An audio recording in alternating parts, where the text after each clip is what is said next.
Diffusé demain soir sur TF1, second lundi prochain. Ce film réalisé par Pierre Boutron est un événement. Il nous fait revivre ce fait divers tragique qui suscita de nombreuses polémiques dans les années 50. Gaston Dominici, pour rappeler l'affaire, fut condamné à mort pour le meurtre d'une famille britannique. Sa peine sera d'ailleurs commuée en prison à perpétuité par le président René Coty ensuite. Et puis il sera gracié par le général de Gaulle. Mais le problème de son innocence ou de sa culpabilité n'a jamais été vraiment tranché. Voici un extrait du film. Oh, c'est pas vrai! Qu'est-ce qu'ils font tout ça venir chez moi comme ça? Qu'est-ce qu'il fout là, lui, hein? Ah, dis donc! Qu'est-ce que c'est que ce bordel? Ben, on n'entend pas ici comme dans un moulin, mon Dieu! Bonjour. Bon, ben, il n'y a plus rien à voir ici, allez, dégagez. À vrai dire, nous sommes perdus, nous cherchons la Grand-Terre. Et à quoi, à la Grand-Terre? Qu'est-ce que vous voulez à la Grand-Terre? Il n'y a plus rien à voir ici, je vous dis. Commissaire Sebeil, brigade criminelle de Marseille. Ah ben, c'est pas trop tôt, hein. Bon, alors c'est où? Ben, c'est où? C'est ici. Enfin, le cirque, c'est là-bas. Vous n'auriez pas pu prendre un chemin plus compliqué, non? Parce que la grande route, c'est pas fait pour les chiens. Vous ne seriez pas Gaston Dominici? Et puis la grande route, on l'a quittée trop tôt, c'est pas la peine de gueuler. Allez, on y va. Je vais vous montrer où ça s'est passé. On a déjà retrouvé la carabine. Voilà, avec nous donc les deux interprètes principaux. Merci beaucoup d'être venus nous voir et nous en parler. Michel Serrault, tout d'abord, pourquoi avoir choisi de jouer ce personnage? Est-ce qu'à l'époque, vous aviez été frappé, marqué par ce fait divers? Mais la vérité, j'ai rien choisi. On m'a demandé de tourner l'histoire du Dominici. Et au départ, moi, je n'ai pas vu le film avec Gabin. Mais je veux dire, bon, ça me paraissait pas évident de revenir sur... de refaire un film. Surtout que j'ai une grande admiration pour Gabin, donc ça me paraissait impossible. Et puis, disons que j'ai lu, on a insisté, je voulais savoir avec que je jouerais, connaître le metteur en scène, enfin, ce que font tous les acteurs. Vous avez compris que ça serait avec Michel Blanc. Et j'ai eu la chance de tourner avec, vous savez, on ne joue pas à la comédie tout seul, et peut-être qu'aussi, dans ma décision, c'est la présence de Michel Blanc. Parce que, bon, c'est pas un numéro d'acteur, mais quand même, on est là souvent ensemble, et ça, c'est très important. Donc, j'ai finalement accepté, mais à la condition de jouer non coupable. Je l'ai dit tout de suite, moi, ça ne m'intéresse pas. Je savais suffisamment de choses sur l'affaire pour décider de jouer non coupable. Et pourquoi vous aviez fixé ce principe? De non coupable? Oui. Mais parce que personne ne peut le prouver qu'il est coupable. À partir du moment où il n'y a aucune preuve contre lui, certaine et sûre, hein, qu'on puisse admettre, eh ben, il est innocent. Et je connais bien, on ne va pas raconter toute l'histoire, mais je veux dire, maintenant, après l'avoir tourné, je suis encore plus décidé à vous dire qu'il est non coupable. Et Michel Blanc, vous aviez la même idée au moment d'aborder ce film? Est-ce qu'au fond, vous adoptiez cette même thèse?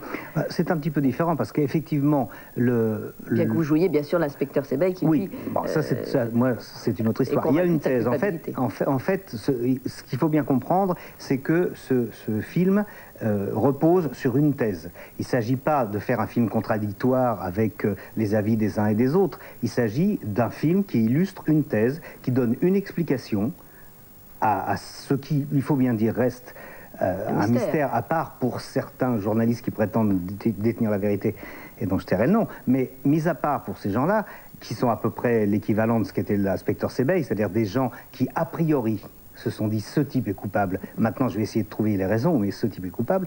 Bon, il faut bien dire que c'est une thèse. Alors, dans cette thèse, Gaston est innocent. On explique pourquoi il est innocent, qui a vraiment tué.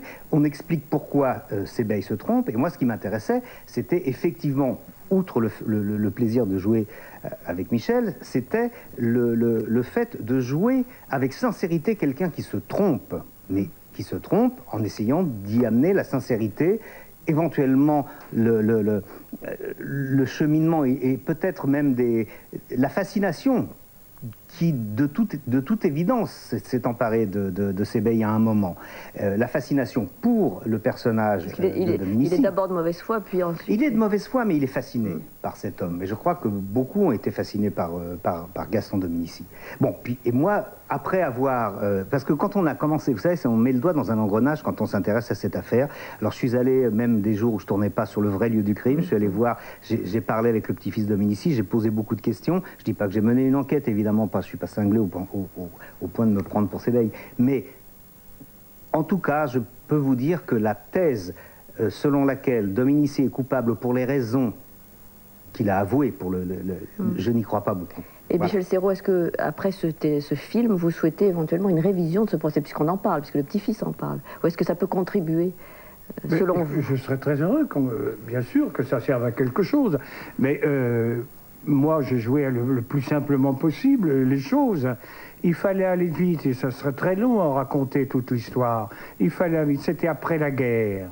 Il fallait, c'était ce couple de les Drummond et la petite fille, c'était quelque chose d'atroce, ça. Et alors il y a eu une pression pour qu'on, tout de suite, il faut trouver un coupable, il faut faire quelque chose. Je pense que tout ça s'est fait dans la précipitation, c'est une histoire un peu politique, et puis ils ont essayé d'accumuler des preuves contre le vieux, et qui n'expliquent rien du tout. Par exemple, je pense que quand je jouais moi-même, ils viennent à la ferme, et on découvre une carabine. Qui, dans la région, n'avait pas de carabine pendant la guerre? C'est des blagues, tout ça. Alors moi, je n'ai pas pu supporter, et puis plus j'entrais dans le rôle, plus j'avais envie de le défendre, parce que c'est une erreur. Vous savez, je voulais qu'on mette, selon que vous serez puissant ou misérable, les jugements de cour vous rendront blanc ou noir. Et il aurait été, je sais pas, un grand médecin, il aurait été un grand juge, je ne sais pas quoi, il n'aurait pas eu tous ses ennuis. Alors basta, voilà comment j'ai essayé de jouer le personnage. En tout cas, vous avez du plaisir à jouer ensemble et pour la télévision. Oui. Ah bah pour la télévision. Mais, alors ça, vous allez le heurter. Mais non, vous savez, on me dit, mais alors Michel, vous faites de la télévision, on fait de la télévision. Oui. Mais enfin, il n'y a pas de différence entre le cinéma, le théâtre, le cirque, le cabaret ou la télévision. On joue la comédie. Mais l'intérêt, c'est pas c'est pas la télévision, le cinéma, c'est d'avoir des gens qui se répondent et qui essaient de faire croire à une histoire ensemble en s'écoutant et en aimant le principe du théâtre, quoi. Avec Michel Blanc qui n'avait pas rejoué comme seul acteur depuis assez longtemps, sans diriger aussi. Oui, c'est très agréable. Merci beaucoup à tous les deux d'être venus nous parler de cette affaire Dominici, donc, dont le premier épisode est diffusé demain soir sur TF1 et le second le lundi suivant. C'est la fin de ce journal. Dans un instant, la météo de Sébastien Follin.